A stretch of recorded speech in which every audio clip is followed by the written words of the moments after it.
اللہ تعالیٰ کا احسان ہے کہ اللہ تعالیٰ نے ہمیں اپنے پیارے نبی کریم صلی اللہ علیہ وسلم، اپنے حبیب اعظم مصطفیٰ کریم صلی اللہ علیہ وسلم کی امت سے بنایا ہے، اور اللہ تبارک و تعالیٰ نے ہمیں یہ ایک موقع اور محل دے دیا ہے کہ ہم اس کی بندگی اور اس کی عبودیت اور رب کو راضی کرنے کے لیے اور اسے اپنے مولا کی بارگاہ میں اپنی خدمت کو، اپنی طاعت کو، اپنی اطاعت کو، اس کو قبول کروائیں۔ اور اس کی دلیل یہ کہ ہمیں نبی کریم صلی اللہ علیہ وسلم کی تعلیمات سے آشنا کر دیا، ہمیں بطور مسلمان اور اسلام کی نعمت عطا کی۔ اب ہم پر یہ لازم ہے کہ ہم استقامت کو، اور آقا کریم علیہ الصلوۃ والسلام نے، بخاری شریف کی حدیث ہے کہ قال قال رسول اللہ صلی اللہ علیہ وسلم احب الدین ما داوم علیہ صاحبہ، سب سے دین میں بہترین اور سب سے پسندیدہ وہ دین ہے، یعنی وہ دین، یعنی دین تو اسلامی ہے، لیکن دین کے اندر دیندار سب سے بہترین وہی ہے اور کامل، جو اپنی اعمال پر مداومت رکھے، یعنی استقامت رکھے، اور وہ ایک دفعہ میں سارے عمل نہ کرے، ایک دفعہ میں سارے عمل کرے اور پھر اگلے دن کچھ نہ کرے۔ آج یعنی ساری رات نفلات بھی پڑھے، فرائض کے بعد نفلات بھی پڑھے اور روزہ بھی رکھے دن کو، پھر اگلا پورا ہفتہ مہینہ کچھ بھی عبادت نہ کرے، اس طرح نہیں، بلکہ وہ فرائض ادا کرے اور تھوڑی بھی اگر نفلی عبادت کر پاتا ہے، یا جو کچھ تھوڑا کر سکتا ہے عبادت، یا اس عمل کو جو کر سکتا ہے کم ہی کرے، لیکن اس کو استقامت کے ساتھ ہمیشہ کرتا رہے، تو یہ پسندیدہ ہے۔ تو ہمارے لیے سب سے بہتر یہ ہے کہ ہم اپنے اعمال کو استقامت کی طرف لے کر آئیں۔ اور استقامت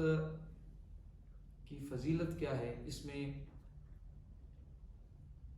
سیدنا شیخ عبد القادر محبوب سبحانی قندیل نورانی باز اللہ الاشہر سیدنا عبد القادر جیلانی قدس سرہ العزیز، آپ فرماتے ہیں قال الشیخ الاستقامت خیر من الف کرامت، آپ نے فرمایا 1000 کرامتوں سے افضل ہے کسی ایک عمل پر، تقوی پر، ایمان پر، عبادت پر استقامت۔ استقامت تمام نعمتوں میں سب سے بڑی نعمت ہے جو بندے کو دی جائے۔ بطور مسلمان سب سے بڑی ہمارے لیے یہ خدا کو راضی کرنے کے لیے بہترین ایک نسبت ہے، اور بہترین ایک تعلق ہے، اور بہترین ایک کڑی ہے اعمال کی استقامت کے ذریعے، کہ جس سے ہم اپنے رب کے قریب ہوتے جاتے ہیں اور حجابات ہٹتے جاتے ہیں۔ جو دنیا کی پرستش، دنیا کی طلب و متاع کی گردش میں رہتے ہیں، ہم اس سے استقامت کے ذریعے آہستہ آہستہ نکل آتے ہیں اور اپنے رب کی طرف سفر میں رواں ہوتے ہیں۔ تو ہمارے دلوں کے اوپر اس استقامت کے ذریعے جو حجابات برائی، دنیا اور گناہوں کی وجہ سے ہیں، غفلت کی وجہ سے ہیں، ان کی حجابات کو استقامت آہستہ آہستہ آہستہ آہستہ ہٹاتا ہے، استقامت ان پردوں کو ہٹاتا ہے۔ اور اللہ تبارک و تعالی اس استقامت کو، مثلا ہمارے اندر اس چیز کو آپ دیکھیں گے کہ جلدی غصہ آ جاتا ہے، ہم جلدی برا مان جاتے ہیں،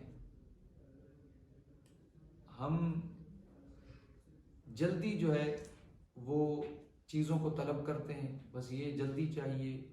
جلدی مجھے میسر ہو۔ تو یہ جو جلد بازی ہے یہ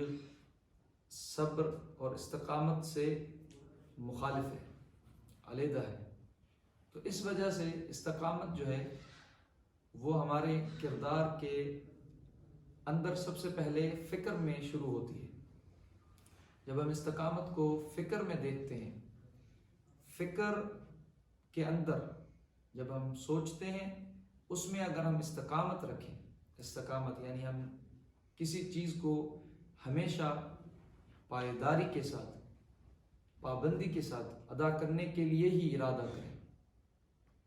تو ہمارے اندر اس وجہ سے صفات کے اندر، ہماری عادتوں کے اندر اور اخلاق کے اندر تبدیلی آتی ہے، ٹھہراؤ آتا ہے۔ اس کے لیے سب سے بہتر ذریعہ کیا ہے کہ ہم